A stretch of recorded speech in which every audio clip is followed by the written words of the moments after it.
Hi, welcome to Catholic Studies Academy podcast. My name is Jason Gale. I am a co-founder of Catholic Studies Academy along with Dr. Benjamin Smith, who's also a philosophy lecturer for CSA. And so what we want to do on our first inaugural podcast is just explain to people what CSA is, why do we start it, who should join, what are the benefits from it, and just all the other details that people have asked us about, and to answer some questions that people have already thrown out to us. So, Dr. Smith, why don't you go ahead and get us started? Let everybody know why we started Catholic Studies Academy. Well, Jason, as you know, we run into Catholics all the time who have developed a desire to deepen and strengthen their faith, and to do so really through a stronger intellectual formation. One of the areas that's often sort of neglected in other formation venues is really that intellectual formation.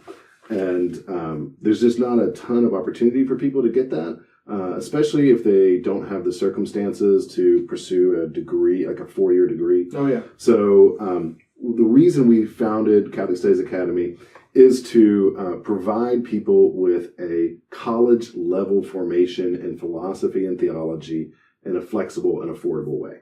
And I believe, and we've gotten a lot of feedback that affirms it, that this is a real need that people want met.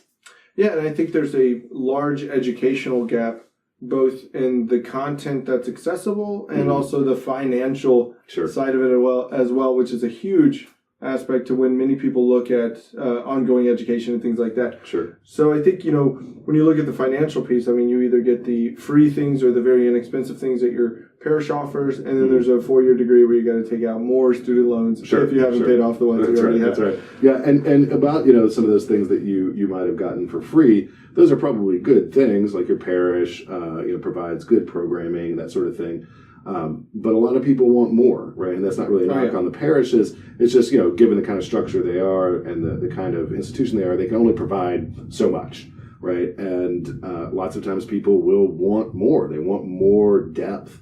They want more rigor in what they have, particularly because often they're facing criticisms, challenges, from the broader community, from the broader society that they struggle to answer clearly, to address clearly. And so they want more than what their parish can provide, and Catholic Studies Academy is equipped to provide that. Yeah, not every parish has its own philosopher or theologian on staff, right. We're here to. Although maybe they should. Right. There's a growing need out there, on both ends, right? Yeah. So, who do you think would benefit from something like CSA has what we have to offer? Mm-hmm. Well, first and foremost, any lay Catholic who really wants to take their formation, their practice, their understanding of the faith deeper, to strengthen it. Any Catholic who's in that position, which I hope all Catholics will be, right? All of us should be wanting to deepen our faith, to strengthen our intellectual formation. So that's a group of people that we're equipped to serve, and we're going to be able to serve, and they're going to benefit from what we have to offer. They're going to come out on the other side with a more solid understanding of the faith, a deeper understanding of the faith, and they'll be equipped to answer challenges, right, from the broader society. In addition to that, parents who are concerned about the formation of their children and want to be more prepared to answer questions from their own children. I mean, your dad, lots of times you get these great, strange, and perplexing questions from your own children. But, seriously, there's a lot out there that is trying to really diminish the faith, subvert the faith, maybe directly, intentionally or not. And parents need to have the kind of information, they need to have the kind of training to provide their children with a robust kind of formation. Oh, absolutely. And I mean, I hear from parents all the time where they've made the statement, or my child has said this, and I know it's wrong, but I don't know what to say. Right. That's as far as they can get. And you think about even what we're doing here. Social media is an amazing thing, right? There's lots of things that our current technological structure allows and facilitates, and that's great in a lot of ways, for a lot of creativity. But it also means that our kids are getting exposed to all sorts of things, all kinds of ideas, and you may not even know it, and so equipping them, you're not trying to close them off, but at the same time, you want to give them, you want to armor them, so to speak, to be able to answer those questions, be able to meet those challenges at their level, of course, on their own. But it was just, I wanted to finish my thought. There's a third group here that I think is important, and that's people who are involved in ministries in the church. Oh, yeah. Yeah, so your deacons, your catechist, all those people who generously serve the church in various roles. Lots of times, they have a real genuine desire to serve the church. Their heart's in the right place. But sometimes they don't have all the information or all the resources they need in order to do that effectively. Oh, yeah. And they're constantly bombarded by, new and also, recycled heresies, and recycled modern problems in philosophy and all those things. Yeah. So I think one of the things that CSA offers that is unique is its systematic study, not just in theology, not just looking at what God has revealed to us, how can we understand that, but also a systematic study of philosophy. Sure. Why do you think that's so important? Particularly, why is it so important also to study that, next to or along with theology? Sure. Well, that's something I care a lot about because I am a philosopher. I love philosophy. I genuinely enjoy sharing it with other people. I find that when people get the opportunity to learn it and to think about it, they actually get excited about it. It is a kind of a daunting subject, but it's actually a fun one, and it's actually highly relevant. Philosophy trains the mind. It helps us to think critically. It helps us to think about fundamental beliefs, fundamental ideas, foundational principles. And those are very important for thinking clearly. Like, we all need a foundation, right, from which to work. We need standards that will allow us to think clearly, to decide rationally about the various choices and issues that confront us today. So philosophy really trains you to think critically, which is very important. In addition to that, it helps us to think critically about foundational ideas. What is goodness? What is truth? How do you get the truth? What is the beautiful? All those sorts of things, right, that are really critical to thinking clearly and deeply. But, Jason, the church has spoken to this so many times about the importance of philosophy for a real theological formation. Yeah. In Fides et Ratio, Pope John Paul II says, that philosophy is an indispensable help, right? What does that mean, indispensable? It means you can't do without it, right? So I think he's really trying to get the point across. You really can't do without it, right? It could be much clearer, but it's an indispensable help for two things. One, learning fundamental truths about the human person. That's his language. So understanding ourselves deeply, understanding the meaning of life, the purpose of human existence, how we operate as human beings. It helps us with that. And in addition to that, it helps us to communicate the truth of the gospel. That's exactly what John Paul II says about it, right? So for all those reasons, historically, Catholics have referred to philosophy as the handmaiden of theology. Now, if you want to... How do you feel about that as a philosopher? I feel okay about it, but especially as a Christian. But I'd say, if you want to make a lot of analytic philosophers, a lot of secular philosophers really angry, then a good thing to do is to tell them they're handmaidens of theology. But what the church is speaking to by talking that way is really speaking to the way in which philosophy serves theology. Yeah. Right? St. Thomas says two things about it. Knowing philosophy helps the theologian, helps the student of theology to have ideas and concepts that help explain the truths contained within Revelation. So it gives us concepts for understanding Revelation. And in addition, and very importantly, helps us to refute objections, spurious ideas that are brought against the faith. Which is a huge full-time job today. That's right. Yeah. Wading your way through the waters of error. That's right. And I think also, especially, that idea of being able to analyze somebody else's position. I think that's a huge part of evangelization today, where, the part that the evangelizer plays, it's not just to provide a rationale or to provide a defense for the Catholic faith, but a lot of times a beginning spot is going to be pointing to the inconsistencies in a person's operating philosophy or whatever it may be, but pointing and saying, well, this actually doesn't make sense, or this thing you hold is actually a self-refuting principle, it leads to sheer frustration. So I think that's kind of that two-sided, is to be able to analyze where the person is coming from maybe point out the inconsistencies, but then not just leave them there. Sure, Hang on, sure. there's more. Right. And not just to be able then to explain the things that God has revealed, but to also show that what God has revealed is absolutely reasonable. That's right. Yeah, you know? Sure. So how do you think... I just want to follow up on that. Yeah, go ahead. One of the, you pointed out correctly, there's two sides of this. One is kind of the critical side, the refutation of error side, and then there's also the positive side. We show the evidences, right, for the truths that are revealed by God. But I think that refutation aspect, sometimes, people have kind of a negative, even Christians have kind of a negative feeling about that. They feel like you're just being too harsh or judgmental or critical, but it's really not like that at all. When you think about what you're doing there is you are pointing out to your friend, to your interlocutor, look, you're actually in a sinking boat. Your boat is full of holes, and I love you, and I don't want you to drown, right? I mean, that's what we're really telling the person, right? Yeah. And so, like maybe we don't put it exactly in those terms, right? But that's what we're telling him is what you're trying to base your life on, the ideas that inspire you, that direct you, they actually don't make any sense. They're irrational. And what I want for you is something better. But at first I got to point out to you, hey, brother, your boat's sinking. Yeah. Right? Get out. Right. So anyways, what was your question? Yeah. So, and it goes along with that because we never separate, kind of, the things of the intellect. We should never separate them from the spiritual side of it as well, which I think is a horrible problem today that kind of people get mixed up in.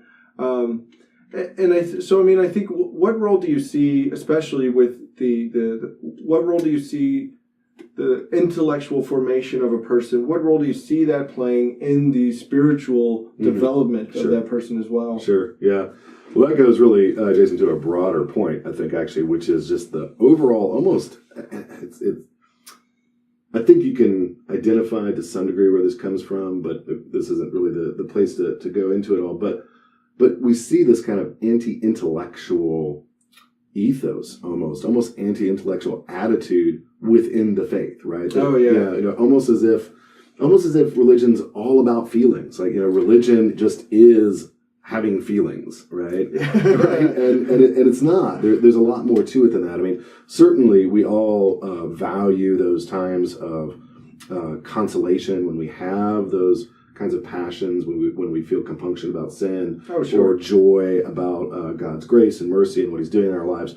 But nevertheless, spirituality is not identical to emotion. And for a lot of people, it seems like that's the case. Have you run into that? Yeah, absolutely. I remember one priest, he was praising one of his catechists, and he says, this catechist is amazing. It's the finest catechist, I've ever had. And, she doesn't teach anything about Jesus.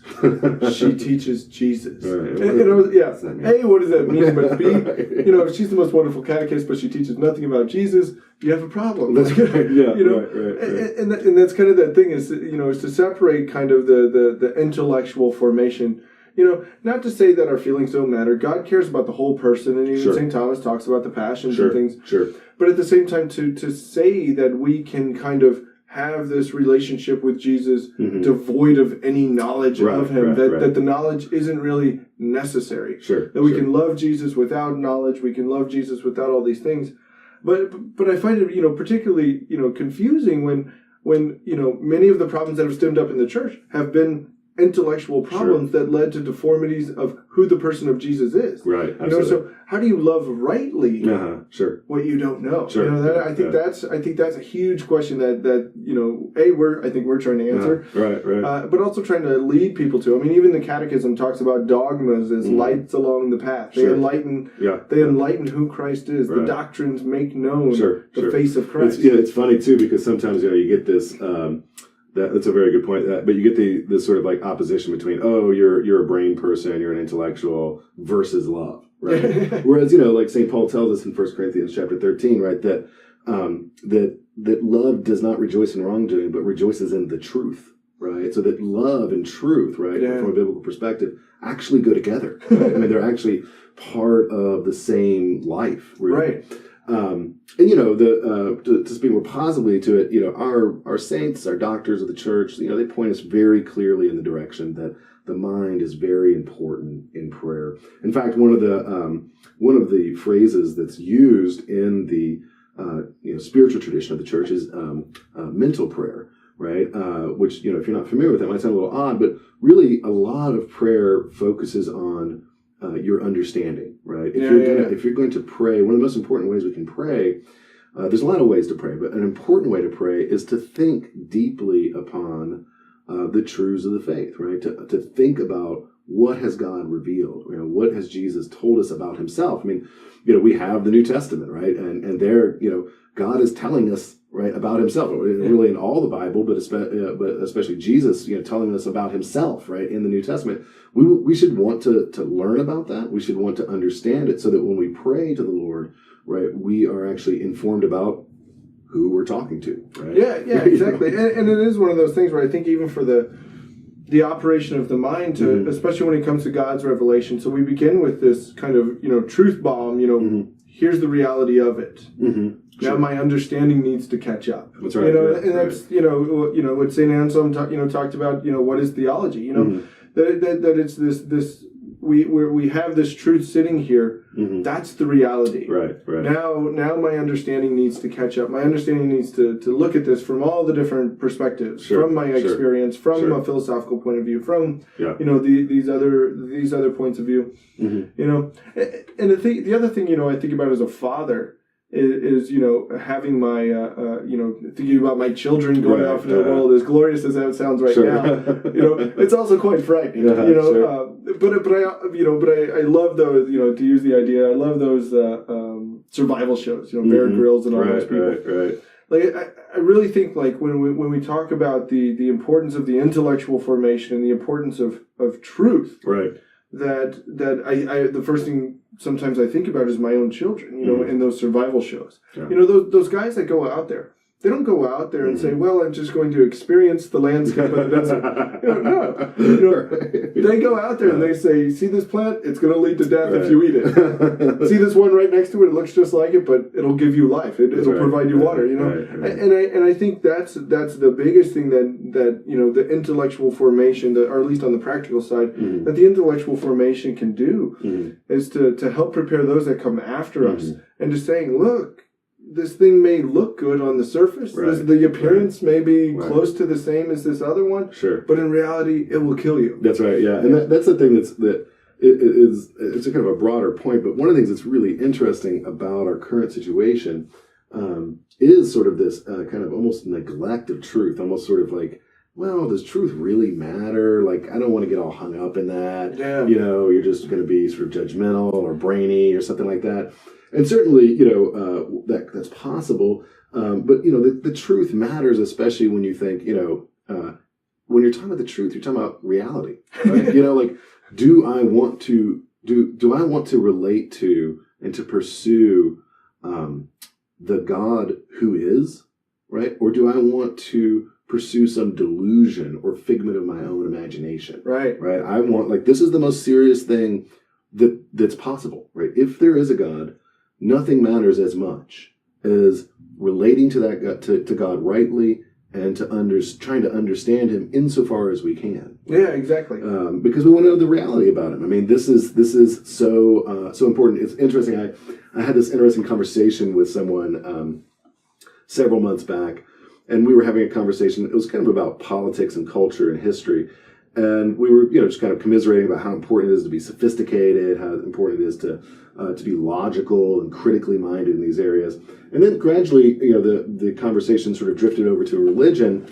Yeah, right. And as soon as it did, that my interlocutor immediately started saying, well, why does it got to be so complicated? Why do we have to have all these definitions and arguments and demonstrations? I thought, we were just talking a few minutes ago about the importance of intellectual sophistication. But for some reason, when we move over to religion, people all of a sudden think, oh, well, it should just be obvious and easy, and I, just on my own sort of emotions or intuitions, I should be able to know everything there is to know about religion. It's a very strange situation. Yeah, and it goes back to, that understanding that, truth is that which is in accord with reality. Sure. to say, well, we can be in accord with reality in, you know, this political thing or this scientific thing, but as soon as we move towards religion, well, reality is fluid to my feelings. To your feelings, right. You know, and I think that's, you know, one of the most dangerous things that the human person can do is to sit there and to subjugate the reality of God to their own feelings or, you know, to their, you know, kind of superficial understanding, you know, that, you know, I'm going to, you know, take my neighbor Bob's opinion about God. I'm going to take that with as much credit as, you know, a philosopher, a theologian, a priest, you know, something like that. You wouldn't do that in any other subject. No, right. But for some reason, religion, every opinion's equal, right. Just shoot from the hip. It'll be all right, you know? That's right. Yeah. Oh yeah, it's just, you know, and I find this, you know, particularly because the majority of my experience has been working in a parish, you know, and many times people, you know, will say, well, you know, we just, especially children, you know, we need to just help them have this relationship with God. But the way sometimes that's posed is we need to have this relationship with God kind of apart from all these rules. Namely that those, you know, those rules that have to do with human sexuality, those rules that have to do with what is God actually asked of us? Because he has. Maybe even commanded of us, right? Not just asked of us, right? Right. There you go with that rigid language. I know. Right. As I tell students before in some of my classes, you know, they're not the 10 suggestions, right? They're actually the 10 commandments, right? Things that we are ordered to do. Obliged. There's no discussion. That's right. Things we have to do. We can try to understand it more, and that's great, and then, you know, take it deeper and understand why. But yeah, these are actually things that we are obliged to do. Yeah, and I think of it, you know, again, going back to, you know, the perspective of a father, you know, when my 5-year-old, you know, is acting unkindly to his sibling or something, I don't sit down and say, well, son, we need to really have a talk on the nature of love. You know, he would just look at me weirdly. It's simply, no, don't hit. Right, sure. Don't punch. So we begin with those commandments, even as parents. You know, we begin with those commandments to form within ourselves habits of that should lead to virtue, but that habits that should also be extinguishing vices. And again, those are commandments which are based upon the truth of who God is, what He has asked us to do, but they are also meant for our spiritual life. You know? And you know, eventually, you know, following them creates in you a habit and a disposition to be open to understanding them more. Right. So even though we might start there, of course, we don't want to end there. We want to understand why it's the case, right? And a lot of what we're going to be doing in CSA, right, is helping people to understand the why question, to answer the why question, both for themselves, to be sure, right, but also for others. You know, why do the Catholics reject contraception, right? Why do we do things like that? There's actually a good, we actually have a pretty robust way of explaining that. You know, if you take the time to learn it, right? If you put yourself in the position to be equipped, really, to share the truth about those things, to explain why, it does take some work. But, you know, I've presented even just on that specific topic to a wide variety of audiences. And I found that when I presented on it, and I explained it even just from a philosophical perspective, which is, you know, my area of expertise, but even just from a philosophical perspective, even if they don't agree with me, they come away understanding, oh, well, like, it makes sense. Like, there's some logical consistency there to it. And that's really helpful and essential. I mean, even John Paul II in Fides Oratio again, you know, he said philosophical thought is often the only grounds for dialogue and discussion with those who don't share our faith. You know, so I mean, I think that's a huge part of the evangelical kind of endeavors that we go into is to not, you know, even if the person comes away disagreeing with us, hopefully they can say, well, I disagree with you, but it's logical. What the church teaches actually makes sense. You know, if we hold these things, that's an important step, actually, really in the right direction. I think, you know, because really our minds are set up to try to understand, to try to learn the truth, right? And so if our mind, if if something just doesn't make any sense to us, right? If it seems just contradictory or absurd, it's going to be hard for us to believe it, and rightly so, actually. Yeah. But if we are equipped to be able to explain things clearly and rigorously and precisely, then we can help our friends to sort of get over that sort of cognitive hurdle, right, in terms of learning the faith and understanding the truth of the gospel. Yeah, and one of my favorite quotes from John Paul II was in Catechesi Tradendae, where he says, "Firm and well thought out convictions lead to courageous and upright action." Yeah. Meaning that that intellectual formation leads to action. Whereas I think some of the problems we face today, particularly that of just being indifferent, just not caring about anything, right? Like that's an intellectual problem. Sure. It's not just this emotional problem or something. They don't have a relationship with Jesus. No, right. I think at some point it's an intellectual problem because they've been told, well, there's no real truth. Well, if there's no real truth, then why should I care about anything? Right. Why should I have a relationship with Jesus in the first place? Exactly. Right. Yeah. Sure. I think maybe John Paul II studied a little St. Thomas Aquinas. Maybe because one of the things you get out of Thomas that really that quote reflects and expresses is that we are psychologically set up to love the good that we first perceive with the intellect. Right? So that knowing and understanding and thinking and judgment, those are actually prior to genuine acts of authentic human love. So that if we're going to love well, we need to also think clearly. Oh, yeah. And I think, you look at the person of Saul. One of my favorite stories, he was my confirmation saint, so got a strong connection with the man. Good.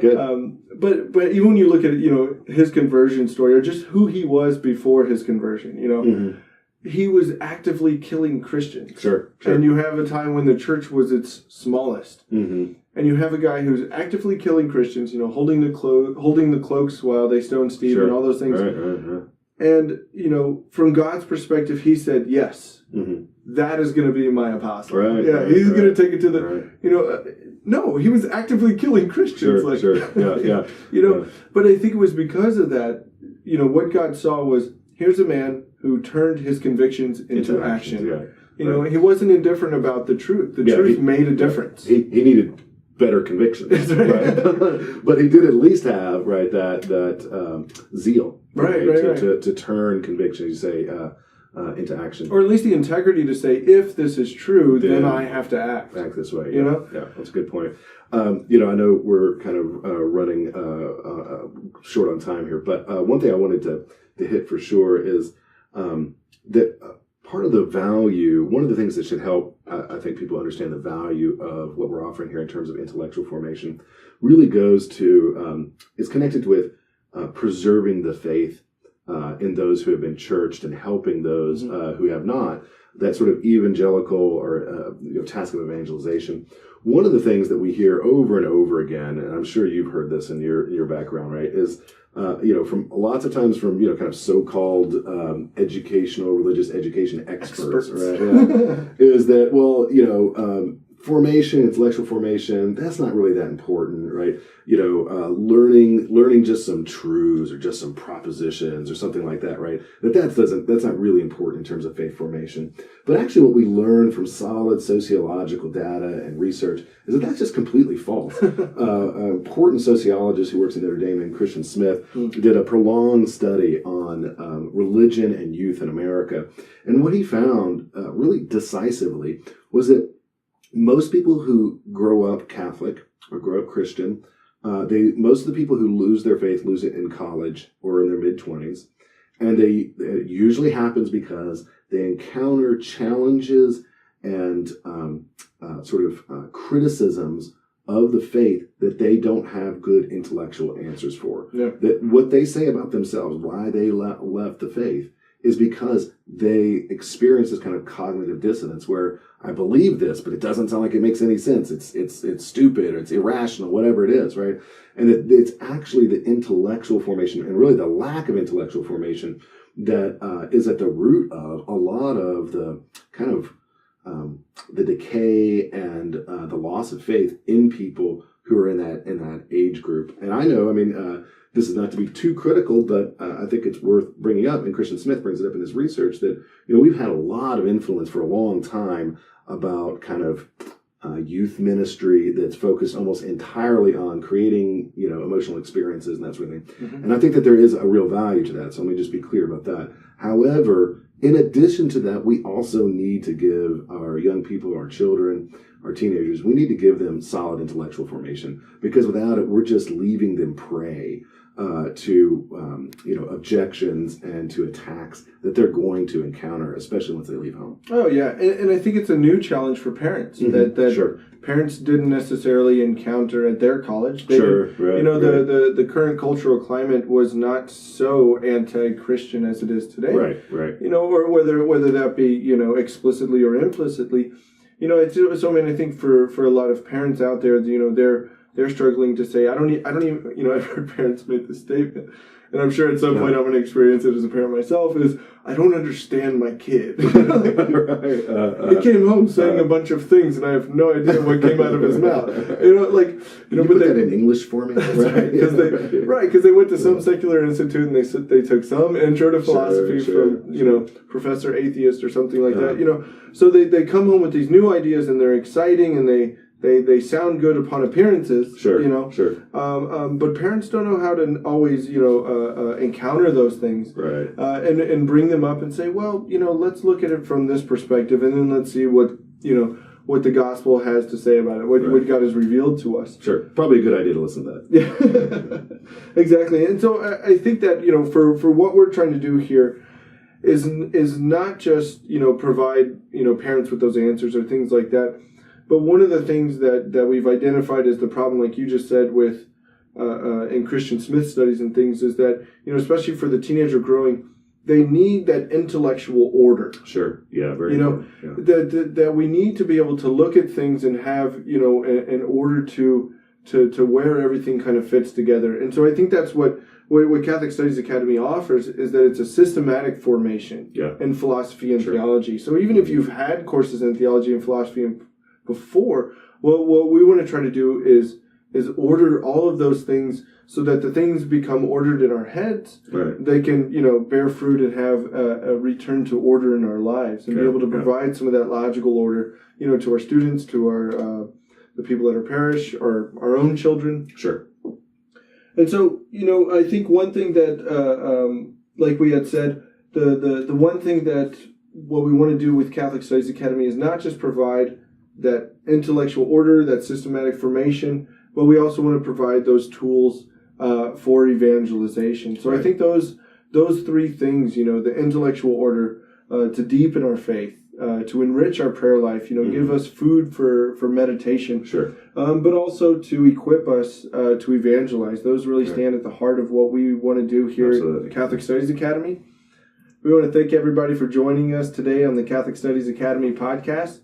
We want to invite you to join us again, as we'll have further episodes. And in the meantime, check us out at CatholicStudiesAcademy.com. Thanks, and God bless.